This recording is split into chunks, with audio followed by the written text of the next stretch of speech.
Today we're going to investigate the mysterious creature known as Erawan.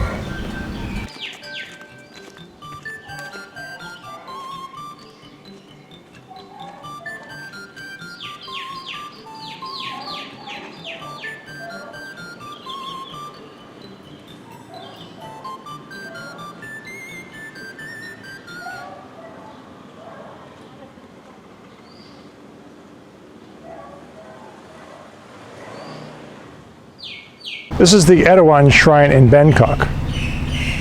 In 2015, the Erawan Shrine in Bangkok was bombed and 20 people lost their lives. This exposed not only Thailand and Bangkok to publicity, but also the Erawan Shrine itself. However, it's not a shrine dedicated to Erawan. This is not an image of Erawan. It's an image of the Hindu deity Brahma, or as the Thais say it, Praparom. It's actually a common type of shrine here in Thailand. No, this is called the Erawan Shrine because of the nearby Erawan Hotel, and that's a completely different story. Erawan is actually the Thai way of pronouncing the word Airavata. In Hindu mythology, Airavata is a giant white elephant who carries the Hindu deity Indra. Indra is often shown with blue or black or sometimes green skin. Southeast Asian Buddhists consider him to be the king of heaven. He's often shown carrying a vajra or lightning bolt. More about this later.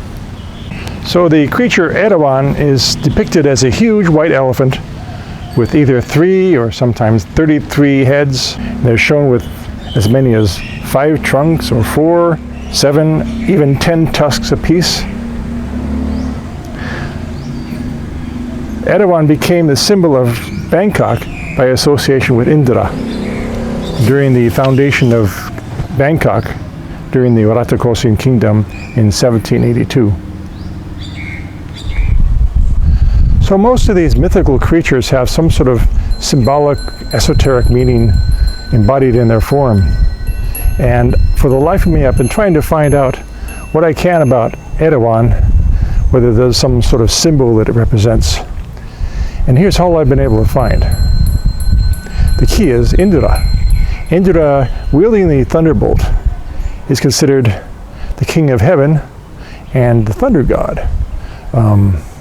Certainly a parallel to many other polytheistic religions.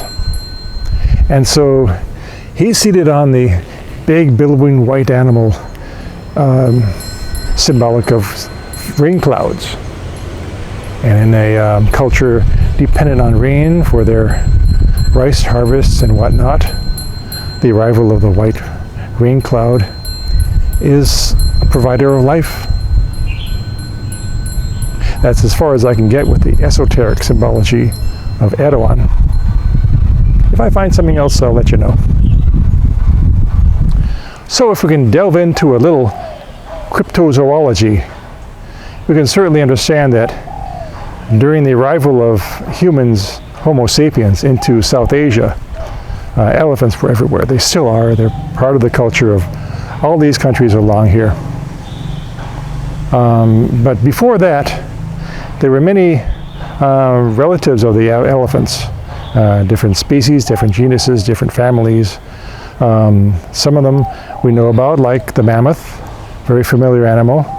But there are also much larger ones. For instance, the one called Paleoloxodon, the genus, had certain species in it that may have been the largest living land animals in history, or in prehistory for that matter.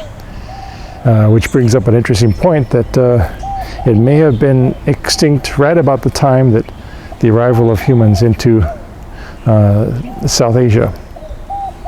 It's something to ruminate on, but it certainly would inspire legends of the largest elephant ever lived. However, none of these fossil creatures have 3 heads. That's a myth. Anyway, I thank you for helping me explore these monsters of Thailand. Stay tuned, we'll look at more mysterious creatures very soon.